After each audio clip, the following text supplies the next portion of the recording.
so it cost him very dearly. Michael Schumacher's got himself on track while all that's been going on with a 1:15.5 and then a 1:15.9, so he has a 16.4 second lead. It's looking close, but it's looking good for Michael Schumacher.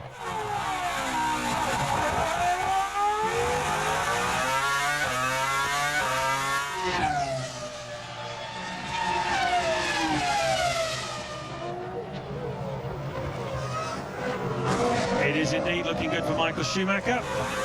Not looking quite so good for the Williams team at the moment. Marc Genet is currently ahead of Juan Montoya on the road, but he has only stopped twice, where Montoya has stopped 3 times. But the headline news for Williams, as far as they're concerned, is that they're 56 seconds behind the race leader Michael Schumacher in a car which came here full of new bits and bobs.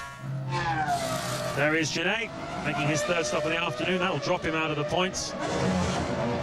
Patrick Head has made the trip here this weekend, handed over the baton as technical director to Sam Michael a few races ago. We haven't seen him since, but he's been working feverishly in the factory, albeit no longer as technical director. And he's come out this weekend, as he always does on his motorbike, savouring some nice French wines on the way down as he goes. Now these 3 still very much together. Button will be kicking himself about that slow getaway from the pit stop. It cost Rubens Barrichello, arguably, it cost Rubens Barrichello the win in Indianapolis 2 weeks ago, the stuttery getaway. And same for Jensen today for the final podium place. Yes, it's almost like it buries itself so deep into the rev limiter that the engine coughs enough momentarily till it can sort itself out. But there was a lot of energy being pumped into that system by Jensen in his eagerness to get away, James. It's rather poetic, that. The engine coughs enough. That's good stuff. Shakespearean almost. Michael Schumacher, lap 56. 15 to go here in Magny-Cours. He's now 19 seconds. Alonso, and that really is the magic number. He's hit it. He's comfortably on target then, as aren't they? Yeah. What Jensen's got to do is just stay so close that if Rubens does have a go at the Renault, he'll pick up the pieces nicely.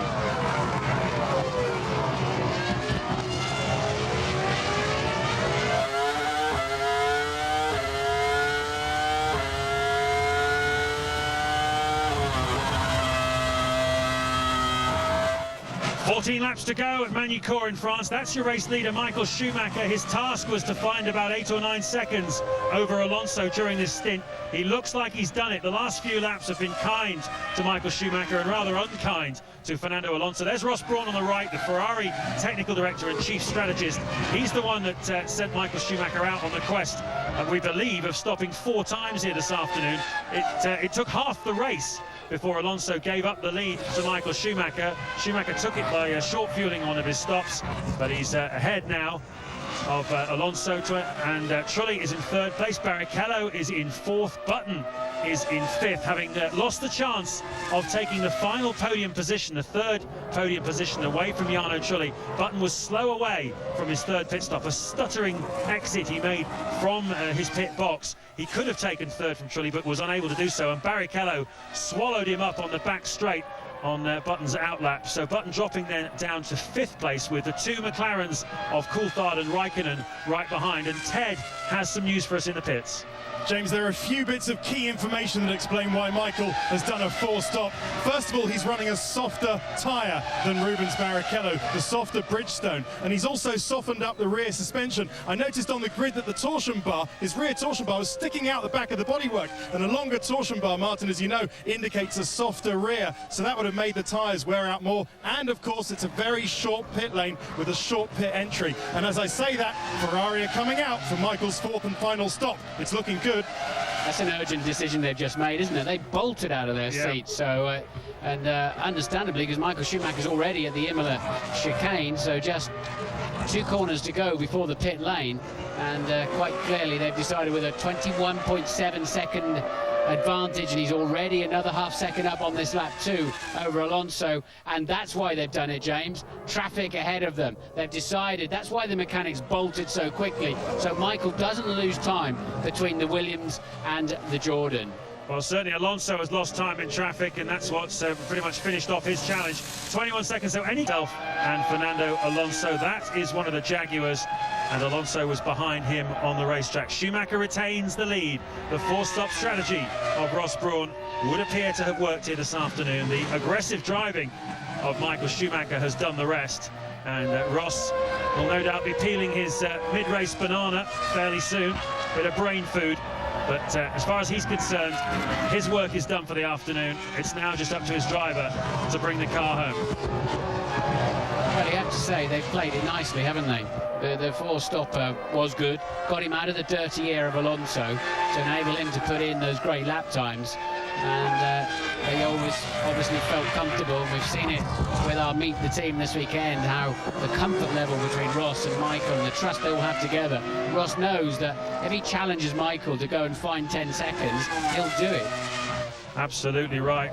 Schumacher will have been feeding information to him all the time about what the tyres were doing, but obviously made a decision to go for the four stops as a result of what they felt the tyres were doing relative to the Michelins, how the car was handling, and Schumacher constantly feeding information back via the radio to Brawn, who keeps him informed as well. It's really is very much a dialogue throughout the Grand Prix, and it culminates in strategies like this. I think it worked for the first time for them together back in '98 in Hungary, where I think that was the first time we really saw Michael blitzing these laps and taking Grand Prix that he perhaps didn't look like he was going to win. Yeah, they certainly, well, I mean, you can never count Ferrari out, least of all in a season like this, but certainly they do seem to have grabbed a victory here today. The Renault team and Alonso looking pretty comfortable in the lead for the first half of the Grand Prix almost. 32 laps the Renault led for, barring his pit stop, but nevertheless, very smart thinking by Ferrari, and on lap 60, he has hit the front pretty much an appropriate number today, because if he can keep going for the final laps, this will be Michael Schumacher's 60th Grand Prix victory in a Ferrari, more than 3 times as many as the next man, Niki Lauda. I don't want to see any more of him, though, until he goes over the line, because there's some great scraps out there. Truly, half-second ahead of Barrichello, who's 4/10 ahead of Jenson Button. Coulthard now 6th, just 9/10 ahead of Kimi Raikkonen. So 3rd through 7th, all in pretty close formation, albeit in 2 groups. Well, the French enjoying their moment. They've got a French director of the Ferrari team, Jean Todt, and obviously the Renault team is battling with them here today, Fabio Briatore. That's why we keep seeing the two in a gladiatorial kind of pose. But as Martin said, some fantastic action going on now. 10 laps to go, and Button, I would imagine, after a frustrating afternoon of being tucked up behind Trulli, now being tucked up behind Barrichello as well. The 3 of them separated by only 1 second on the road, and I would imagine there's a chance that one of them is going to try something here this afternoon before this race is over. Another man who might try something, Kimi Raikkonen, currently 7th, but really monstering the back of David Coulthard. He doesn't want to finish behind Coulthard on the race debut of this new McLaren, does he? That's the last thing he needs. Finally, we get to see this battle, and this is shaping up nicely. The 3 of them coming very much closer together, and with 10 to go here in Magny-Cours, this is shaping up to being a pretty grandstand finish for the final podium slot.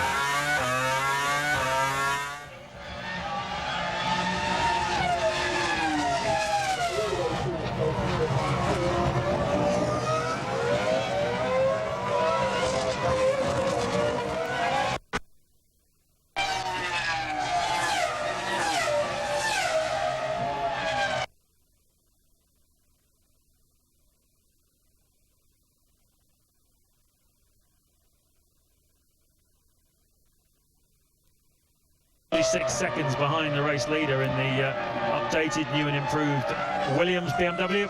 Webber 9th, Genet 10th, Klein 11th, Fisichella in 12th place in the Sauber. 13th is Massa, 14th De Mata, 15th Panis, so a rotten day for the Toyota team. They are very much losing that battle that they always have with Jaguar and Sauber. They are the slowest out there. To matter a lap down. Panis 2 laps down after a very eventful afternoon. Heidfeld and Pantano half a minute behind the Toyota, and then the 2 Minardis. Pretty much the way you'd have found it on the grid, actually, towards the back. Only 2 retirements. Remarkably extraordinary reliability here this afternoon. Yeah, especially considering how hard they're bouncing across the curb, not just from the suspension's point of view, but transmission too takes an amazing pounding as you oscillate on the exit and bury the throttle. A lot of energy going into the system. I wonder if any of these 3 are going to have a go. Well, I suppose the only ones who can have a go are Barrichello, who's behind Trulli, and Button, who's behind Barrichello. At the moment, Barrichello not really close enough to the back of Trulli to do anything.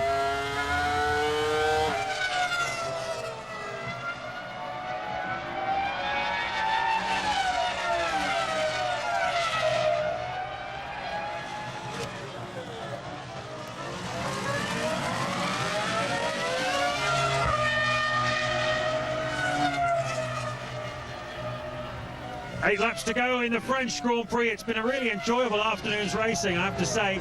Been uncertain, certainly a lot of the way. Michael Schumacher has done 4 stops here this afternoon. It's what's got him ahead of Fernando Alonso, who led the first 32 laps of the Grand Prix from pole position.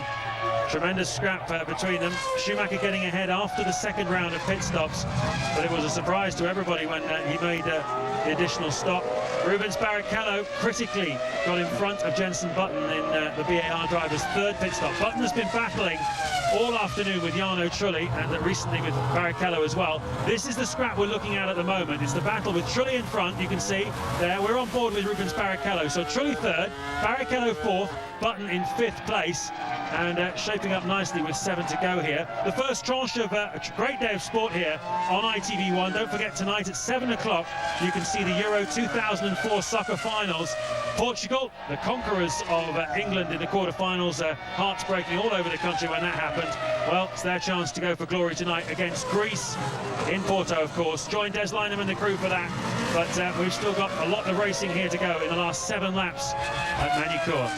Yes, interestingly too, the 2 McLarens are cruising up to the back of this little trio, so they are 5-man scrap right near the very end. They haven't got enough laps left to do anything about it. And Barrichello looking the man most likely to change the current running order, but he's got the horrible situation of the super fast Estoril corner, turn 3, with the dirty air coming off that rear wing you can see in front of you of the Renault, that's destabilizing his car when he most needs that balance and grip.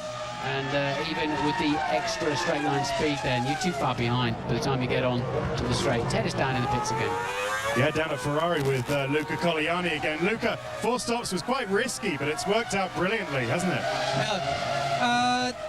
During the first stint, we realized that it would have been very difficult to catch Alonso being on the same strategy, so we decided to switch to a very aggressive one with 4 stops. And you can do it only here where the pit lane is very short. And also I have to say, you can do it only when you have a driver like Michael, capable to drive so fast like in qualifying. This race is reminding me Budapest 98, I think, when Michael won with 3 stops in that circuit. Of course, so another very daring switch, mid-race switch by Ross Brawn. Yeah, it was a very risky movement. We want to win, and this shows that Ferrari always want to win, even though we are in a very good position in the championships. We always want to win, we always want to push, and it seems that this is going to be a reward for us. What can Rubens do in the car, very briefly, to try and get Trulli? Yeah, just try and push as much as he can. Thank you, Luca. I tell you something, Martin, at the end of this Grand Prix, I expect Michael Schumacher, he's always happy when he wins a race. If he does follow through here and do the last 5 laps and win this Grand Prix, I expect him to be absolutely ecstatic, because this is the kind of challenge he really loves, isn't it? When Ross Brawn says to him, I need you to find me 8 or 9 seconds in 10 laps or something, and he just goes out and does it. 4 stops. I mean, as Luca Colliani said, there aren't many drivers that could have pulled off what Schumacher's done today. Yeah, they seem quite pleased with him, don't they? I suspect they'll put him in the car for Silverstone next week as well. But will they put Genet in the Williams? I think he's expecting a couple of races. How do you think he's done today? He's down in 10th. Interesting little situation there. Montoya 8th, who's leaving Williams. Webber 9th, who we think is going to Williams. And Genet, who's hoping to be Webber's teammate, amongst many others, is 10th. But a lot of scrapping going on there, and we're coming into the silly zone anytime soon for some of those contracts. Well, we are indeed. They've all done a similar strategy here this afternoon of 3 stops. Genet started, Montoya started 6th on the grid. Genet was 8th. And Webber was 12th in a Jaguar. Now, Williams have come here with a lot of updated parts, new floor, new this, that and the other aerodynamically on the car. A lot of effort gone in by a lot of people back in Didcot to make this car go faster, make it more competitive. The Williams is in the Montoya car is 44 seconds behind the race leader Michael Schumacher, and he's got 2 McLarens in front of him, 1 BAR, 2 Ferraris and 2 Renaults. It's not at all what Williams would have wanted from this weekend, with new upgraded parts, virtually a new car in fact, certainly a lot of aero modifications. To answer your question, I mean, absolutely. Genet is 17 seconds behind Montoya on the road, which is not so bad, I guess, for a guy who's not done a lot of racing this year, but it's still 17 seconds. But the crucial thing, as you say, is he's being beaten by a Jaguar. Yeah, and we've seen Montoya off the road a few times as well, but nevertheless, Genet may have a specific problem. We'll find out, no doubt, in some of the post-race stuff. But Barrichello then locked in there behind Trulli. Trulli's mirrors have been fairly heavily used today, haven't they? So where's he going to do it? Is he going to do it? There's no way now until very near the end of the lap, and even then it'd have to be brave stuff. He's somehow got to get behind him through turn 3 at Estoril. That's his only chance. Well, you'd have to say, just judging by what you call the body language of the car, he does look like he wants to try it, doesn't he, Rubens Barrichello? You remember Silverstone, almost 12 months ago now. We'll be there next week, won't we, for the British Grand Prix? How good was Rubens Barrichello on that day, passing everybody, left, right, over the top. Went round Kimi Räikkönen at Bridge Corner, I'll never forget that, and he looks like he wants to have a go today. This could be an important lap for Jarno Trulli. He's going to get slowed down in the super high speed stuff by the Sauber of Massa, and is he going to be close enough to him? No, he's not. Actually, Massa's far enough down the road. It's not going to compromise his exit speed. I wonder if it might just compromise Trulli off the corner and give Barrichello a better run. Look, we're going to edge up. You're with Barrichello looking at Jarno Trulli, and Trulli certainly not super fast at that point. He's got in very early into the corner, so Barrichello will try and duck round underneath him, but wasn't quite close enough, and the Sauber doing a good job of getting out of the way. Yeah, Fisichella didn't want any part of that, certainly any accusations after the race that he affected the battle for the final podium position. He got right out of it, didn't he, in the hairpin. And these three absolutely together now with just 2 laps to go here in Magny-Cours. Michael Schumacher 10 seconds clear of Alonso in front. 24 seconds behind is the second Renault of Jarno Trulli. So comprehensive beating today by Alonso on Trulli as Barrichello runs a little bit wide there. Where's Jenson Button? Can he get a look up the inside? Was he close enough? No, sadly he wasn't, as Rubens really, I think, got a little bit caught out by how hard Jarno Trulli braked up there at Chateau d'Eau. The McLaren's now just 3 seconds behind this little group. You'll see him flashing around in the background. I reckon McLaren will be pretty pleased with this, you know. They might only be 6th and 7th, but they've been on the pace of Ferrari, BAR and Renault in front of them, which by McLaren standards is nothing to shout about, but by their standards of their 2004 season is definitely a significant improvement. So hats off to everyone at Woking that seems to have made some gains here, and hopefully a strong end to the season for the McLaren team. But we've got a strong end to the Grand Prix to look forward to here, because Barrichello looks to me like he really wants to have a go at Jarno Trulli. Yeah, Trulli, I think, is feeling a bit under pressure now. Rubens has got to think this one through somehow, I think, and not have a scrappy half attempt at it, because he's certainly got, you see all those little things, you're just going to lose 20 metres and it puts you back for half a lap, and he's got to be perfect, and then he's going to get a slingshot, I think, somehow in one of, oh, he's got one more chance now, hasn't he, down into the hairpin, and I think he blew it just there. So both Renaults have challenged both Ferraris. Michael Schumacher has got the upper hand over Alonso, but Barrichello has not got the upper hand over Trulli in the other Renault-Ferrari battle. That's the story at the moment as we work the final lap, as Michael Schumacher is going to become a 7-time winner of the French Grand Prix. Another magnificent 7 for him to go with his achievement in Canada. And, well, what a day it's been for Michael Schumacher. What a challenge he was set by Ross Brawn. Go out there and find me some stunning laps, because I want you to make one more pit stop than everybody else here this afternoon. He and Alonso have been in a league of their own, the two of them. And Schumacher backing off, the air horns going. You can hear the Ferrari mechanics are all out on the wall, ready to salute home their hero. Michael Schumacher just got a couple of corners to go. He comes down the hill from Chateau d'Eau. He's done it so many times before. He clinched a world title here back in 2002 in record time. And he let that happen. It was in 2 corners from home. We've got to see that. And now you should see the Ferrari mechanics on the field. They just worked. They thought they were first and fourth. Now they're first and third. 2 drivers on the podium. And it's all going off down there. It's right underneath our window. And Barrichello, with last of the late breakers, snatching a podium.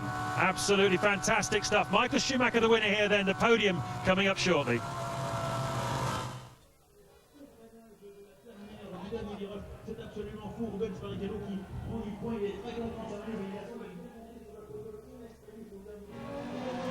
Well. Obviously, we were focusing on the winner, Michael Schumacher, and the second place man Alonso coming across the line, and right in the background was one heck of a ding-dong. As I said, we both said it, didn't we, Mike? Here we are. Way back, Trulli was asleep. He thought Trulli was thinking about what he's going to say in the press conference, and Rubens has just come at it. It's a wonder they didn't run into each other. Button must have been sitting there thinking, hey, I might be on the podium yet. Jarno Trulli asleep. Yep, there he goes. Trulli just already imagining the podium, and it was snatched from him about 100 yards from the finish line.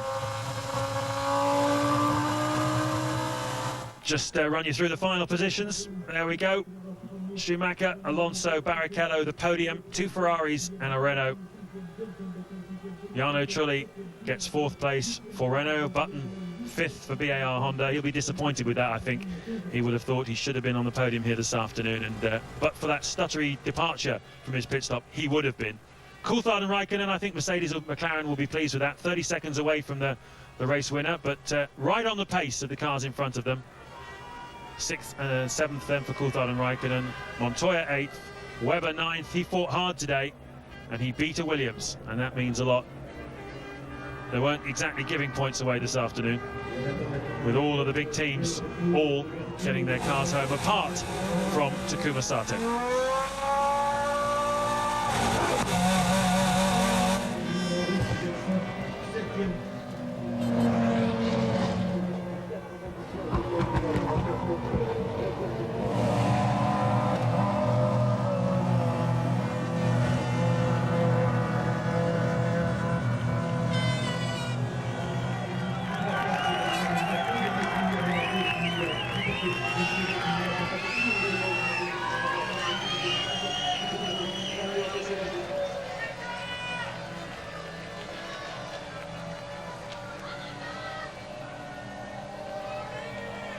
There's Michael Schumacher climbing out of the car, having won his 7th French Grand Prix, and I reckon, as I said before, he'll be really, really pleased about this one, because that was the kind of challenge that he really loves, and he loves to be given a fight, and Alonso gave him a fight, and well, what a terrific race. I have to say, I really enjoyed that. It wasn't a great advert for Formula One in the sense that all the action really was revolved around the strategies and pit stops rather than racing on the track, right up until when Barrichello got Trulli in the final corner, but it was a good Formula One race. Yes, it was. We'll try and get a replay now of that if there's one out there, but if not, you'll see it in the post. There we go now. And Trulli is thinking about what he's going to say in the press conference. He's asleep, and Rubens came from way back with the last of the late breakers move. Look at this. Trulli should have easily covered that off and was sleeping, really not paying attention at all, and Rubens stealing the final spot on the podium. That's very opportunist.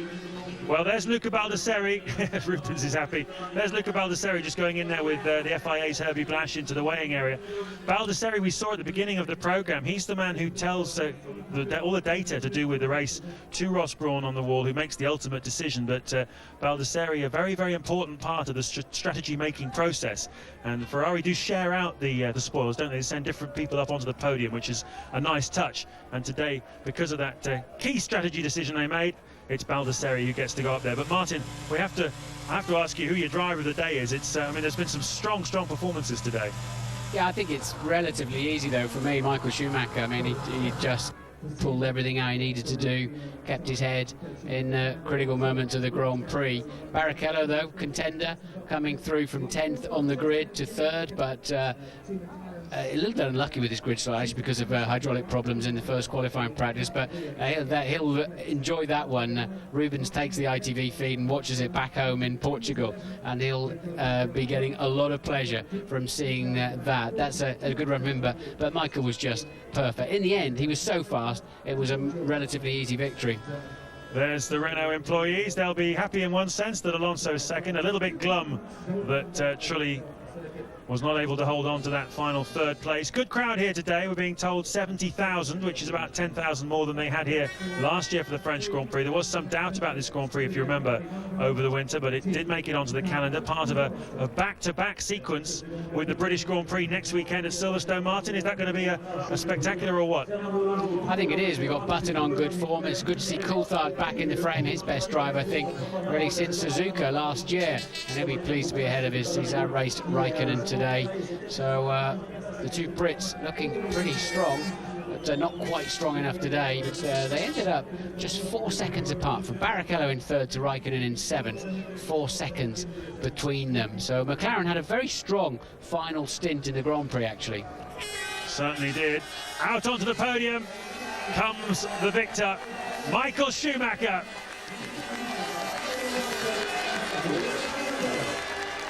It means just as much to him as the first one. Alonso looks happy too.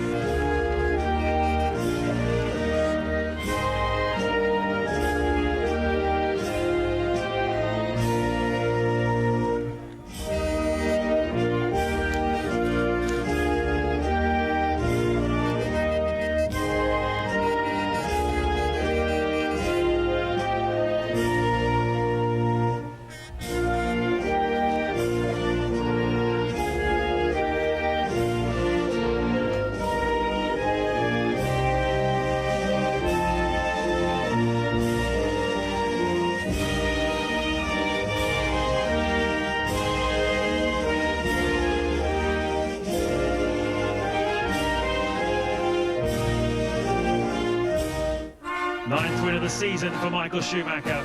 He's bound to shatter that record of 11 he set a couple of years ago, isn't he?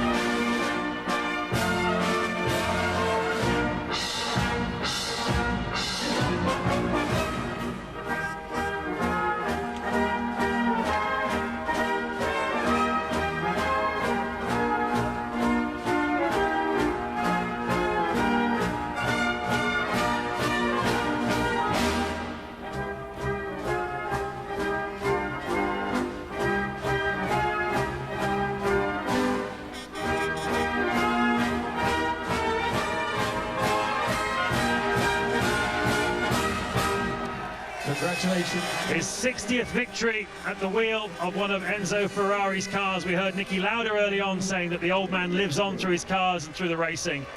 And Schumacher now has 7 of those in his collection, 7 times the winner of the French Grand Prix. And for the record, it's his 79th career victory. Luca Baldesseri then, another pot for the Ferrari collection. And Fernando Alonso looks pleased enough with himself after only his second podium, Martin, of the season so far. Yeah, from pole position too, and a great qualifying lap, really attacked it and stole pole position too, and I thought he drove beautifully. Somehow he just seemed to fade towards the end. Barrichello delighted to have snatched that 3rd place in the final corner of the Grand Prix. Well, we've very much enjoyed meeting the team this weekend with Ferrari, getting an insight behind the scenes into what makes them such a winning outfit. Michael Schumacher celebrates his magnificent 7. He is a winning machine.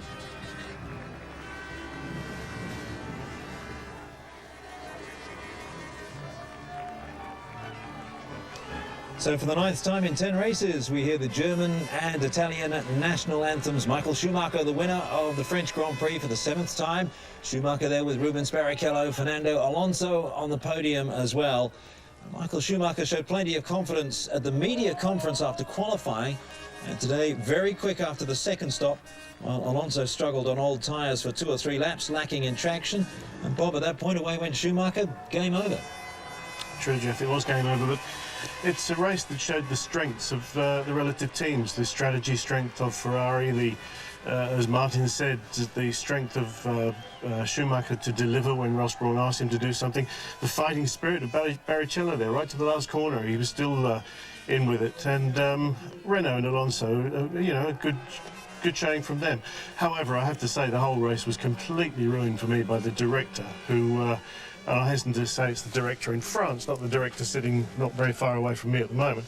But there was lots going on in that race, and I think they could have been a little less parochial and showed things happening down the grid rather than just sticking on the winners or the leaders all the time. But anyway, it was a good race, and well, I think they'd be grateful for anything at the moment, and they seem to have 2 reliable cars. Looking at the start a couple of times there as we see it again, and gee, those Renaults get away quickly. They do, every single time, don't they? And I think Schumacher was expecting that. You can see here, he just the Renault just flies away, and Michael just tucks in the back. He didn't even try and argue with it. Actually, a very good start from Michael as well, and the other Renault in 3rd position there. But it was a good race from 3 or 4 teams' points of view. Williams' disastrous race, really. I mean, Montoya was all over the road. He never really completed a decent lap as far as I can see. I think Williams are going to be very, very disappointed with their aerodynamic improvements, and they're going to go to the British Grand Prix with not a lot of confidence. The Ferrari team coming out very quickly there. Let's talk about the 4-stop plan, the intentional 4-stop plan. Very rare, very clever. Very rare, very clever, very well called by Ross Brawn, and once again Schumacher can answer it. Michael can answer the call. And it shows the superiority that Ferrari have got, that they can change strategy halfway through the race, the beginning of the race, wherever. They can change strategy and everybody knows what to do straight away to it. And the strategy works out for them. You think at first, and they've made a big mistake here, but it doesn't. It always works out for them. And because they know what they've got in Michael, they know he can respond to anything they ask for. So great race from Ferrari's point of view. You know, just having a strategy like that and suddenly adjusting it. But Barrichello, you know, 10th position to 3rd position, it doesn't matter really. We see here Sato again. Let's now go to the media conference, get the thoughts of the 3 top drivers, Schumacher, Alonso and Barrichello. Ferrari Marlborough, to Fernando Alonso, 2nd for Renault, and winning his 60th race today for Scuderia Ferrari Marlborough, Michael Schumacher. Michael, a stunning 4-stop victory today in the French Grand Prix. At what stage of the race did you switch to that 4-stop strategy?